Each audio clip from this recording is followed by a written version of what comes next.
Do you ever look at someone and think you have them all figured out? That their quiet demeanor means they have nothing to say, that their humble beginnings suggest limited ambition, or that their simple life implies a lack of depth? We often make these judgments, quick to label, quicker to dismiss. But what if the quietest voice holds the most profound wisdom? What if the humblest heart possesses the greatest strength? And what if the simplest path leads to the most extraordinary destination? This is the story of Luis, a man who taught an entire community, and perhaps himself, that true power isn't about how loudly you speak, but how deeply you listen, not about what you flaunt, but what you cultivate, and certainly not about what you take, but what you tirelessly give. Luis grew up in a small, close-knit neighborhood in Houston, Texas, where the sun beat down with an unyielding intensity on dusty streets lined with modest homes. His family, like many others, had roots entangled deep within the very soil of this community.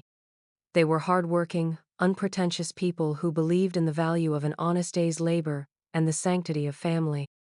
Luis, from a very young age, embodied the essence of his upbringing, yet he was also an enigma. At family gatherings, cacophonous affairs filled with boisterous laughter, passionate arguments, and the endless chatter of relatives, Luis was always the quiet one. He would sit, often in a corner, observing, his dark eyes taking in every nuance, every unspoken word. He wasn't shy in the traditional sense. He simply processed the world differently, internally, filtering the noise through a quiet wisdom that belied his years. He spoke only when he had something truly meaningful to contribute, and when he did, his words, though few, carried an unexpected weight, like carefully placed stones in a babbling brook, redirecting the flow. His hands, even as a young boy, seemed destined for work, for building, for nurturing. He spent hours in his grandmother's small backyard, tending to her vibrant chili plants and fragrant roses, his fingers instinctively understanding the language of the earth. He loved the feel of soil between his fingers, the rhythmic pull of weeds, the quiet miracle of a seed transforming into life.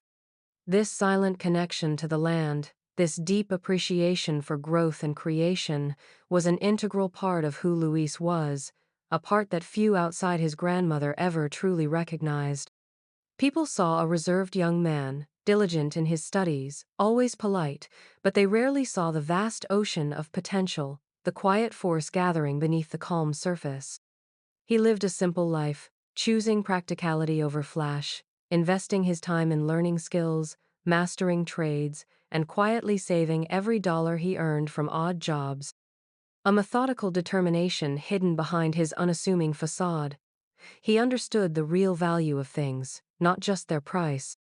He knew that true worth was often invisible to the hurried eye, found not in the fleeting glitter of surface appearances, but in the deep, enduring roots of character and purpose.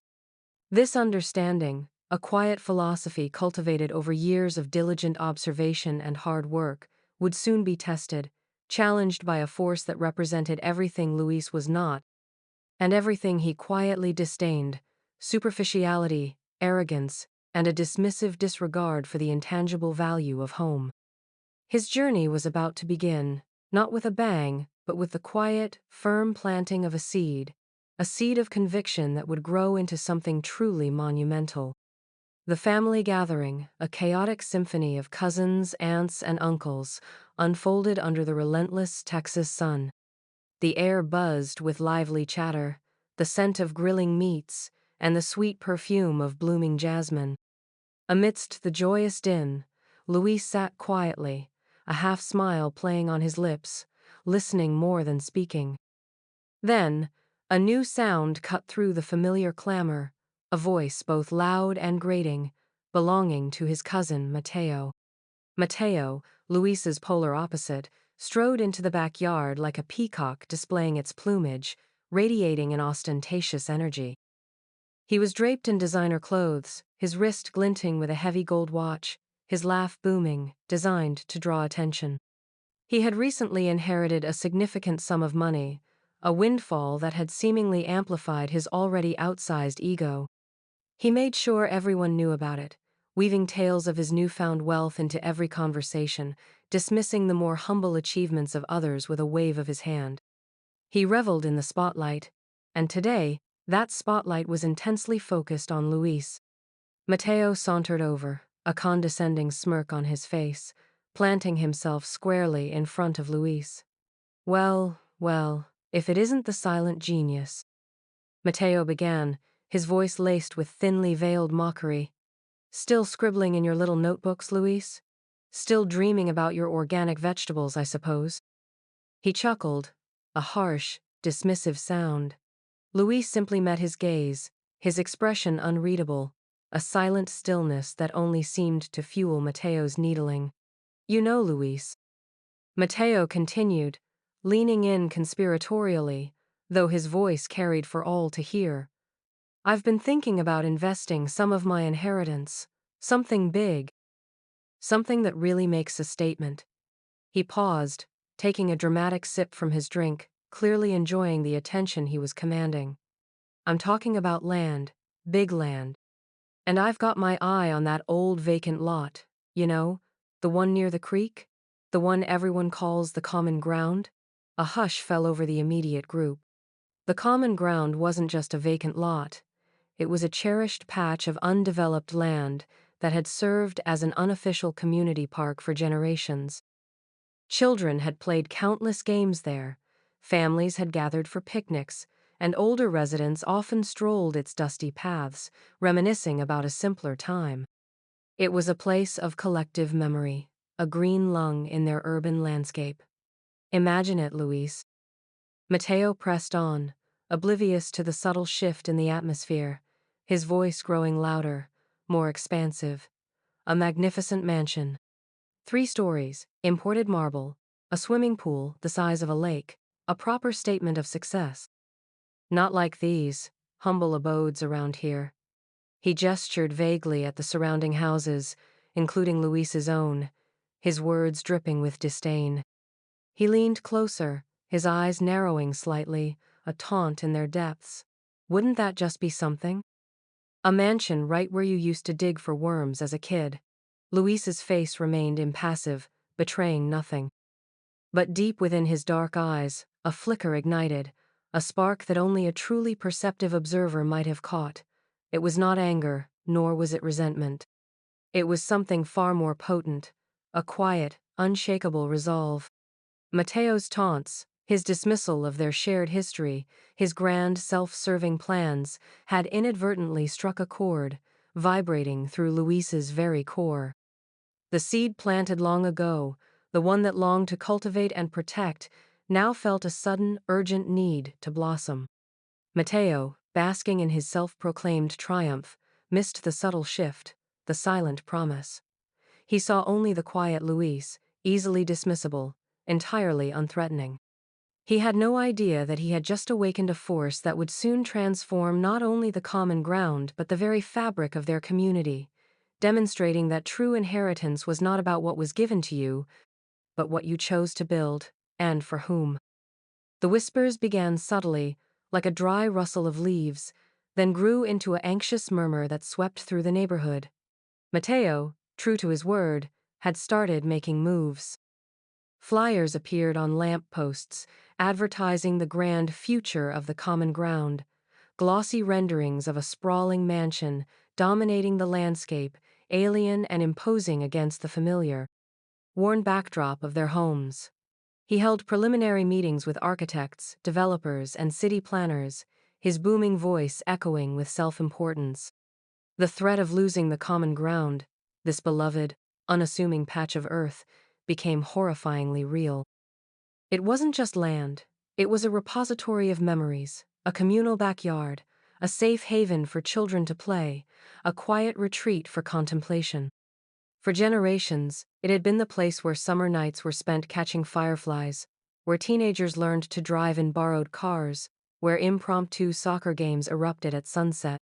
It held the echoes of countless laughter and quiet conversations, a living tapestry woven into the very identity of the neighborhood. The thought of it being bulldozed, paved over, and replaced by a monument to one man's ego sent a chill of despair through the community. Elderly residents, who remembered playing on that very land as children, sat on their porches, their faces etched with worry, their eyes scanning the horizon as if expecting the excavators to arrive at any moment. Parents fretted about where their children would play, their once carefree conversations now burdened with the heavy weight of impending loss. Luis observed it all, his quiet nature, a cloak that allowed him to absorb the collective mood of his neighbors. He saw the drooping shoulders, the vacant stares, the resigned sighs. He heard the hushed conversations, the impotent anger, the desperate hope that somehow, miraculously, something would intervene. Each sigh, each worried glance, each whispered lament resonated deeply within him. The common ground was more than just a piece of land to Luis. It was a part of his own childhood, a place where he had learned to appreciate the simple magic of nature, where he had felt the earth beneath his bare feet, connected to something ancient and enduring. He remembered digging for buried treasures. Though he never found gold, he found joy in the simple act of discovery, the thrill of uncovering a perfect smooth stone or a fascinating insect. He recalled the countless evenings spent chasing fireflies, their fleeting lights mirroring the innocent dreams of youth. The thought of Mateo's mansion obliterating these precious memories, erasing a shared legacy, was unbearable. It felt like a personal affront, not just to him, but to the spirit of the entire community. The injustice of it, the sheer arrogance of turning a common treasure into a private indulgence, stirred a quiet fury within Luis, a controlled, burning indignation. He felt the weight of their collective despair, an unspoken plea for someone to stand up, to protect what was sacred. But who? They were just ordinary people, lacking the financial might to challenge someone like Mateo, who wielded his inheritance like a blunt weapon. They felt powerless, trapped beneath the relentless march of perceived progress and unchecked greed.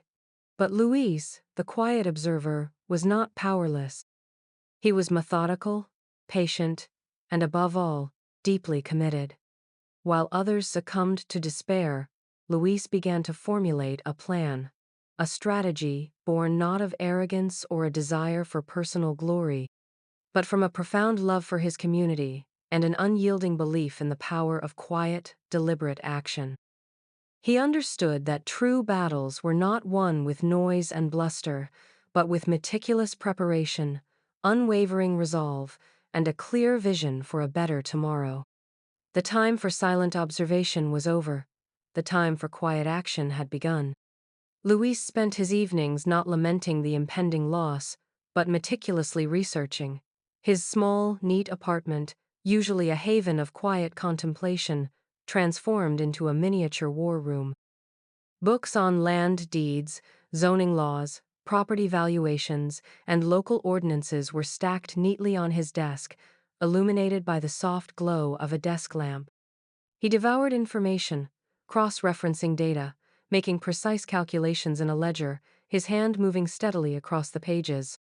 He was like a master craftsman, patiently gathering his tools, sharpening his skills, preparing for a monumental task.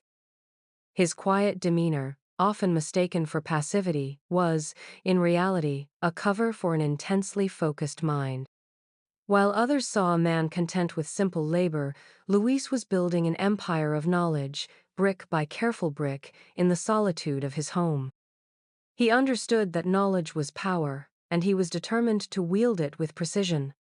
He worked his modest job during the day, a diligent and reliable presence, barely noticed by his colleagues. He continued to save every penny, every spare cent, funneling it all into a fund that had originally been intended for his own modest future. But now, that future was inextricably linked to the fate of the common ground. He ate frugally, lived simply, denying himself any luxury, his gaze fixed firmly on a singular objective. There was no grand announcement, no boastful proclamations of his intentions. Luis moved with the silent certainty of a deep river, carving its path through the landscape, unseen but undeniably powerful. He visited the common ground daily, walking its familiar paths, his footsteps silent on the dusty earth. He would pause, listening to the rustle of leaves in the old oak trees, feeling the soft breeze on his skin, imagining what it could be, what it should be. His vision wasn't of a grand, imposing structure, but of something organic, something that breathed and grew, something that gave back to the community it served. He saw vibrant colors, the rich tapestry of growing plants, the laughter of children playing amidst beds of flowers, the quiet moments of reflection for weary souls. He saw a place where people could connect, not just with nature, but with each other. This was not about proving Matteo wrong for the sake of it, although that was a satisfying byproduct. It was about protecting a legacy, nurturing a dream, and investing in the collective soul of his neighborhood. He knew that Matteo, with all his bluster and superficiality, would never understand the true value of such a place. Matteo saw only blank canvas for his ego, a plot of land to be conquered and privatized. Luis saw a living entity, a heart waiting to beat again, a place deserving of respect and careful stewardship. The contrast between their approaches was stark, one driven by self-aggrandizement, the other by selfless devotion. Luis's quiet determination was his greatest weapon, forged in humility and strengthened by purpose. He moved deliberately, patiently gathering all the necessary pieces of the puzzle, understanding that the greatest victories are often won not with sudden, explosive force, but with persistent, unyielding pressure, applied with unwavering focus. The stage was being set, not for Matteo's grand performance, but for Luis's quiet, transformative revelation, a revelation that would shift the balance of power and redefine the very meaning of success in their community. The silence was his strength, and soon, it would speak volumes. The air crackled with anticipation at the community meeting Matteo had orchestrated. He had rented the small neighborhood hall, adorned it with expensive banners displaying his mansion renderings, and even hired a catering service. He stood at the podium, a smug smile plastered across his face, his voice booming with self-congratulation. "Ladies and gentlemen," Matteo began, gesturing grandly at the architectural blueprints projected onto the screen behind him. "I stand before you today not just as a developer, but as a visionary. I am offering this community a chance to embrace progress, to elevate its status. The common ground, as you know it, is merely an underdeveloped patch of dirt. I envision a beacon of modern luxury, a testament to what this neighborhood could be, if only it shed its old-fashioned notions." He paused, allowing his words to hang in the air, expecting a wave of awe, perhaps even gratitude. He laid out his plans, detailing the size, the opulence, the sheer expense of his proposed mansion, reveling in the gasps he elicited. He spoke of his generous offer to purchase the land at a price that, while substantial, was still far below its true community value.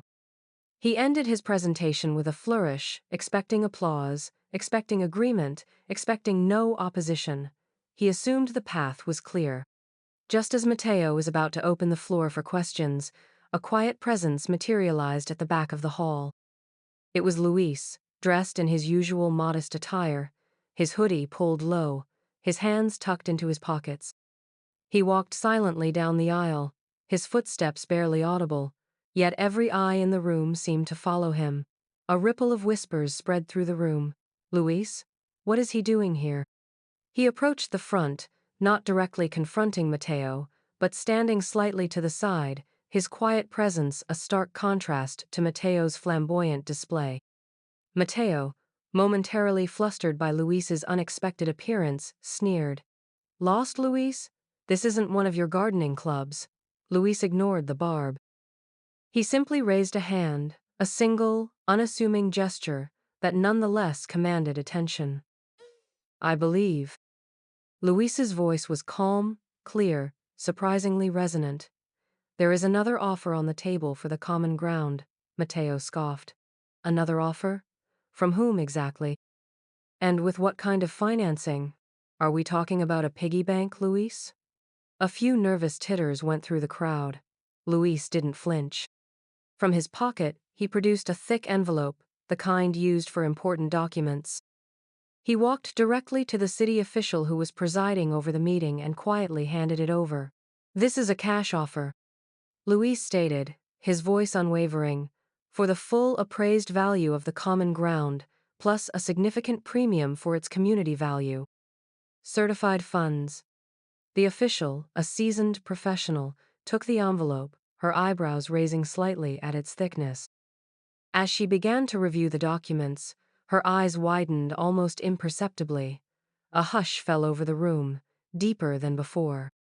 Mateo, sensing a shift in the atmosphere, his confident smile faltering, strode forward. "What is this nonsense, Luis? Where would you get that kind of money?" He tried to snatch the papers, but the official held them firmly. The official looked up, her expression a mix of surprise and professional composure. "Mr. Rodriguez," she announced, her voice clear, "this is indeed a bona fide cash offer. And it is substantially higher than the current proposed bid." The words hung in the air, echoing Mateo's earlier boasts with ironic precision. A collective gasp swept through the hall. Mateo's face, moments before flushed with self-satisfaction, now drained of all color. His jaw tightened, his eyes flashing with disbelief and fury. The quiet one, the overlooked Luis, had just delivered a shockwave that reverberated through the entire room, turning the tables with a single, unassuming envelope. Proving that true wealth isn't always loud. Sometimes, it speaks with the most profound silence. The silence that followed the official's announcement was deafening. A vacuum where Mateo's bluster had just been. Then, a cacophony erupted. Whispers turned into excited murmurs, then into outright exclamations of disbelief and elation. Mateo, however, remained frozen, his face a mask of incredulity. His empire of arrogance had just crumbled, not under a frontal assault, but by a quiet, calculated move from the person he least expected. "This is impossible." Mateo finally sputtered, his voice cracking with outrage. He spun to face Luis, his eyes blazing. "You, Luis, where in the world did you get this money? It's a trick? A loan shark? Some kind of shady deal?" He pointed an accusing finger, desperately trying to discredit Luis, to reclaim the narrative. He couldn't comprehend how the quiet, unassuming cousin, whom he had so casually dismissed, could possess such financial power. It defied his entire worldview, which was built on the assumption that wealth belonged to the loud, the flashy, the well-connected. Luis met Mateo's furious gaze without flinching. His expression remained calm, unwavering, a stark contrast to Mateo's unraveling. "The funds are legitimate, Mateo," Luis stated simply, his voice low but firm, cutting through the rising tide of Mateo's accusations. "Saved, earned, and invested over many years." Quietly. He didn't elaborate, didn't boast, didn't gloat, there was no need. The fact of the matter, the substantial sum laid bare on the official's desk, spoke volumes. The official, sensing the escalating tension, stepped between them. "Mr. Rodriguez's offer meets all legal requirements," she affirmed, her voice carrying the weight of authority. "The land will be sold to the highest legitimate bidder, and that appears to be Mr. Rodriguez." The finality in her voice seemed to physically deflate Mateo. He stumbled back, shaking his head, his hands clenching into fists. He looked around the room, expecting to find allies, but instead met gazes of awe, relief, and a nascent admiration for Luis. The community, initially stunned, began to cheer, a wave of heartfelt applause washing over Luis. Their cautious hope had turned into overwhelming joy, their despair replaced by a surge of communal pride. They had been given back their common ground, not by a wealthy outsider, but by one of their own, the quiet one they had always known, yet never truly seen. Mateo, defeated and humiliated, could not bear to witness their celebration. With a final, furious glare at Luis, he stormed out of the hall, his grand plans reduced to ashes, his bluster exposed as hollow. His arrogance had blinded him, preventing him from seeing the quiet strength that had been accumulating right under his nose. As the cheers subsided, a young boy, no older than 7, clutching a worn soccer ball, bravely approached Luis. "Mr. Luis," he asked, his voice full of innocent wonder, "what are you going to build there?" All eyes turned to Luis, expectant. The community had won the land, but now they waited, eager to hear what their quiet hero had in mind. Luis looked at the boy, then around at the faces of his neighbors, old and young, their eyes filled with hope. A gentle smile touched his lips, a rare sight that softened his usually serious demeanor. "We," Luis said, his voice carrying the warmth of promise, "are going to build a garden. A community garden. A place for everyone." The words were simple, yet they landed with the force of a profound revelation. It wasn't about a monument to an individual, but a sanctuary for the collective. It was about growth, life, and shared beauty, not towering walls and private pools. The quiet one had spoken, and his vision was clearer, more meaningful, and far more inspiring than any mansion could ever be. True to his word, Luis didn't lay the foundation for a mansion. Instead, he began the quiet, painstaking work of cultivating the earth. He didn't hire a large construction crew or bring in heavy machinery that would dominate the neighborhood with noise and dust. Instead, he started small, working mostly by himself, his hands calloused from years of humble labor. He tilled the soil, removed debris, and meticulously planned the layout of garden beds, pathways, and green spaces. He was often seen at dawn, a solitary figure with a shovel, his movements rhythmic and deliberate, his hoodie pulled low against the morning chill. He worked with a quiet reverence for the land, as if he were tending to a sleeping giant, gently coaxing it awake. The transformation was slow, almost imperceptible at first, but deeply significant. Neighbors, initially curious, then intrigued, began to approach him. They saw not a grand developer but a dedicated man, a steward of the earth, working tirelessly for their collective good.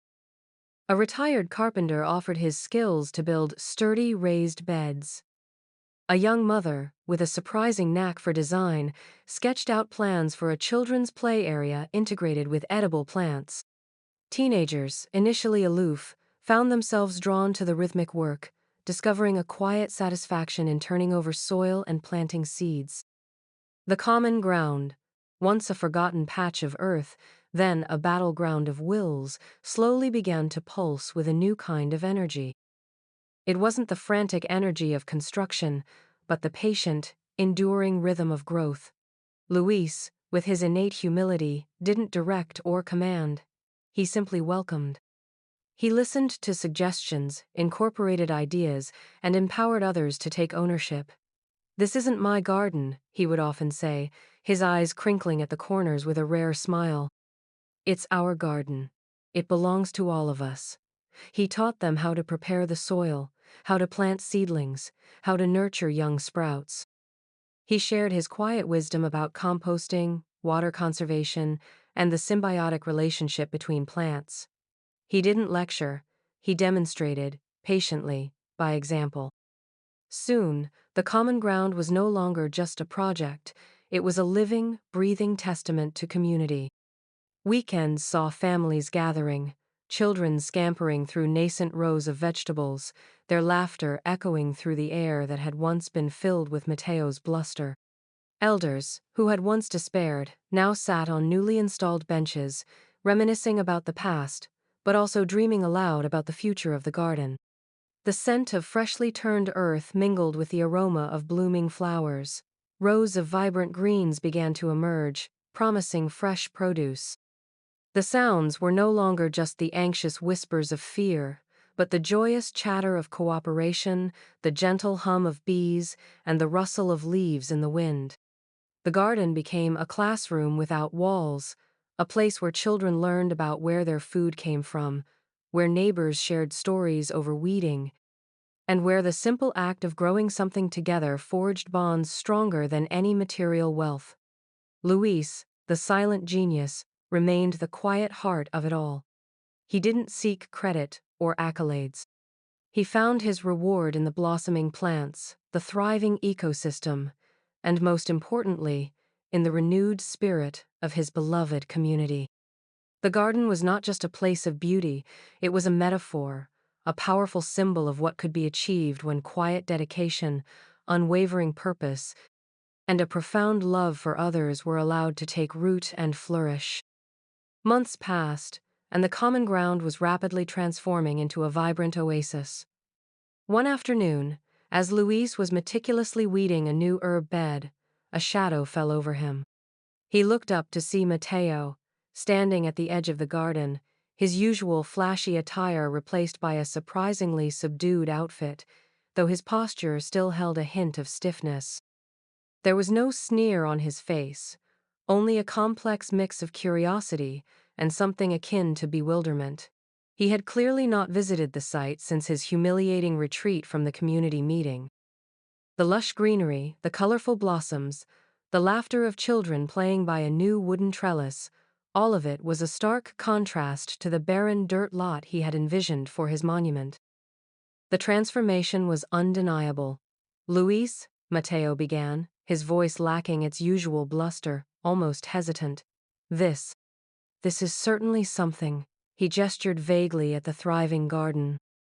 It's not what I expected. His eyes darted around, taking in the carefully mulched paths, the flourishing vegetable patches, the small, buzzing beehives nestled near a patch of wildflowers. Luis straightened up, wiping his hands on his worn jeans. He didn't offer a challenge, nor did he gloat. He simply nodded, his gaze gentle. It's growing, Mateo. Mateo walked a few steps closer, a reluctant curiosity pulling him in. He spotted an elderly woman carefully pruning a rose bush, a group of teenagers tending to rows of corn, and a young boy eagerly harvesting plump red tomatoes. But why? Mateo asked, a genuine question in his voice, devoid of mockery.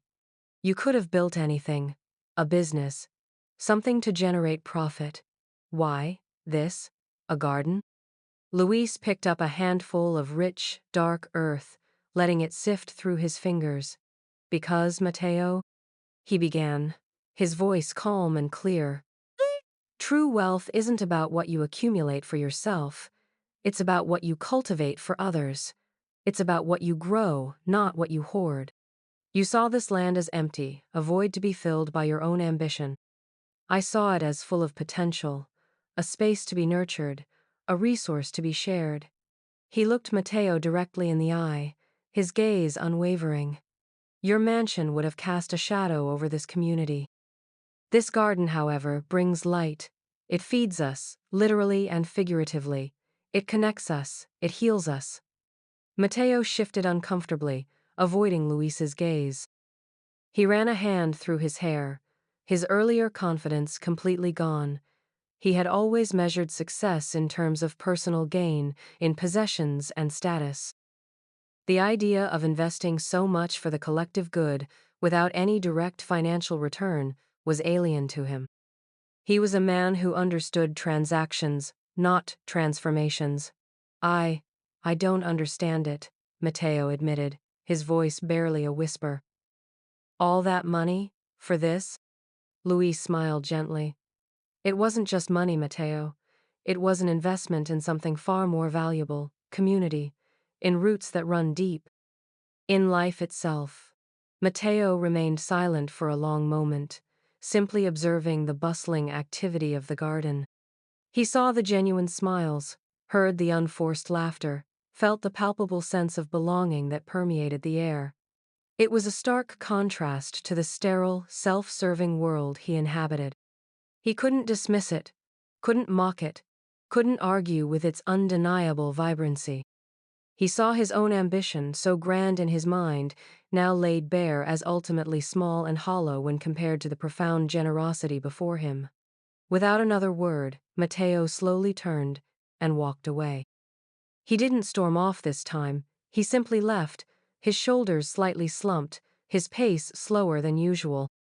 The garden, through its quiet, undeniable beauty, had offered him a glimpse of a different kind of success, a different kind of wealth, one that perhaps, for the first time, he recognized he didn't possess. The Quiet One had not only saved the land, but had planted a seed of introspection in the heart of his antagonist, a seed that might one day, against all odds, begin to grow. As the seasons turned, the community garden flourished beyond anyone's wildest dreams. It became more than just a place to grow food, it became the beating heart of the neighborhood. The rows of vegetables swelled with abundance: bright red tomatoes, crisp green lettuce, plump zucchini, and aromatic herbs. Fruit trees Louis had carefully selected began to bear sweet offerings. The once barren common ground now teemed with life, a vibrant tapestry of green, red, and gold, buzzing with bees and fluttering with butterflies. Children, once confined to concrete sidewalks, now played among the raised beds, learning to distinguish between a weed and a young plant, their curiosity sparked by the magic of growth. They learned where their food came from, developing a respect for the earth and the effort involved in putting food on their tables. School groups from other parts of the city began to visit, drawn by the garden's reputation as a model of urban sustainability and community spirit. Workshops were held on everything from composting to canning, from beekeeping to basic carpentry, all led by community members sharing their unique skills. The garden became a place of learning, fostering intergenerational connections as elders passed down ancient wisdom about planting by the moon, and younger hands eagerly absorbed new techniques. Luis remained the quiet, guiding force. He didn't seek the spotlight. He was still the first to arrive in the morning, his hands often buried in the soil, tending to the smallest sprout with the same care he gave to the tallest tree. He preferred to let the garden speak for itself, its abundance and beauty a testament to his vision and the collective effort of the community. People no longer saw him as just the Quiet One. They saw him as Luis, the guardian of their green sanctuary, the man whose unassuming actions had reshaped their shared reality. His invisibility was transformed into a quiet, profound presence. He was deeply respected, his advice sought, his quiet strength admired. When a new challenge arose, whether it was a pest infestation or a particularly dry spell, everyone looked to Luis, knowing he would approach it with the same calm determination that had saved the land. The garden provided fresh, organic produce for families, easing financial burdens and promoting healthy eating, but its impact stretched far beyond the tangible. It fostered a sense of unity and shared purpose that had been missing. Neighbors who had once only exchanged polite nods now chatted animatedly over watering cans, sharing recipes and stories. The garden created a safe, beautiful space for relaxation and reflection, a serene escape from the stresses of daily life. It was a place where friendships blossomed as freely as the sunflowers, where differences were set aside in the shared pursuit of growth, and where the simple act of nurturing the earth helped to heal the human spirit. The laughter of children, the rustling of leaves, the hum of bees, the quiet conversations of neighbors, these were the sounds of Luis's legacy taking root, growing stronger with each passing day. He had not built a monument of stone and glass, but a living, breathing testament to the power of community, a testament that truly reflected the boundless potential hidden within the quiet, overlooked corners of the world. The community garden, now in its third year, was a testament to enduring spirit and quiet dedication. It had not merely survived, it had thrived, becoming a vibrant, self-sustaining ecosystem of plants, people, and shared purpose. Its pathways, once dusty, were now worn smooth by countless footsteps. The initial excitement had matured into a deep-seated appreciation, a recognition of the garden as an indispensable part of their lives. It was not just a place for growing food, it was a cultural hub, hosting small concerts, art shows featuring local talent, and storytelling nights under the stars. It provided a setting for community dialogues, a neutral ground where neighbors could discuss challenges and collectively find solutions. The garden became a symbol of resilience, a living example of what could be achieved when a community embraced cooperation over competition and when the value of shared resources outweighed the allure of private gain. Luis, walking through the verdant pathways, would often pause, his eyes taking in the kaleidoscope of life around him. He saw the children, now older, teaching younger ones how to plant seeds. He saw the once anxious elders, now beaming with pride as they harvested plump vegetables. He saw families gathering for potlucks, sharing meals made from the very bounty they had helped cultivate. His face, usually reserved, often held a quiet contentment, a gentle satisfaction that emanated from deep within. He had never sought grand gestures or public accolades. His reward was in the vibrant hum of the garden, in the collective joy of his neighbors, in the undeniable proof that a single, quiet act of defiance could ripple outwards, transforming an entire world. The land, once threatened by the cold ambition of a grand mansion, now nurtured life, provided sustenance, and fostered connection. It was a powerful inversion of Mateo's vision, a monument not to one man's ego, but to humanity's capacity for generosity and collective growth. Luis understood that his greatest inheritance was not money, though he had used it wisely, but the values instilled in him by his humble upbringing: diligence, patience, community, and respect for the earth. He had cultivated a legacy far richer than any material fortune. His quietness had been his superpower, allowing him to observe, to listen, and to act with a calm precision that others, caught in the noise of their own ambition, could never achieve.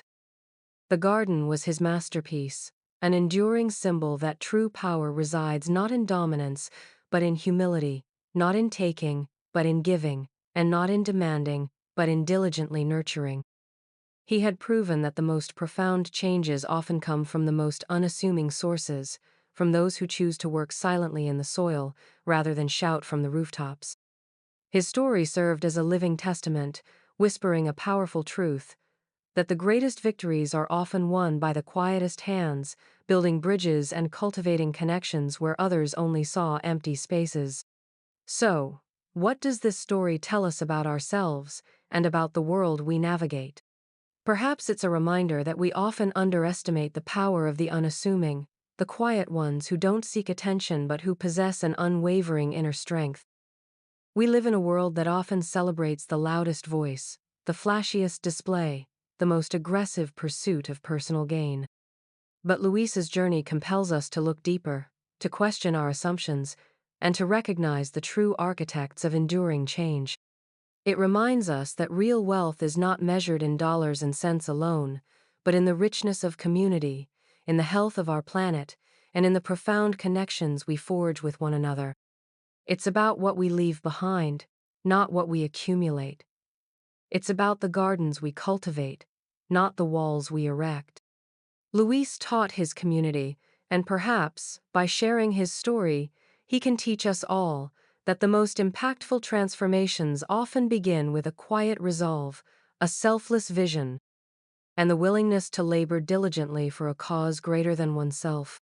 He demonstrated that kindness is not weakness, humility is not timidity, and a quiet spirit can indeed move mountains, or in this case, grow a magnificent garden that feeds both body and soul. His legacy isn't just in the vibrant greens and colorful blossoms of the common ground, but in the rekindled spirit of a neighborhood that learned the true meaning of belonging. It's a testament to the fact that purpose, when paired with quiet determination, can overcome even the most cynical opposition. Don't ever dismiss the quiet ones among us. They might be the very people holding the wisdom, the strength, and the vision to transform our world. They might be the ones cultivating the seeds of a better tomorrow, right under our very noses. So, the next time you encounter someone quiet, someone seemingly overlooked, remember, Luis, look beyond the surface, listen to the unspoken wisdom, and perhaps ask yourself, what quiet power, what hidden potential lies within you, waiting for its moment to bloom? Share this story with someone who needs to be reminded of their own quiet strength, someone who might feel overlooked in a noisy world. Let's remember that the most profound impacts are often made not by the ones who shout the loudest, but by the ones who plant the deepest roots, nurturing life and patiently waiting for their quiet acts of kindness to grow into something truly extraordinary. Let Luis's garden be a symbol, reminding us that the richest legacies are those sown with love and shared with all.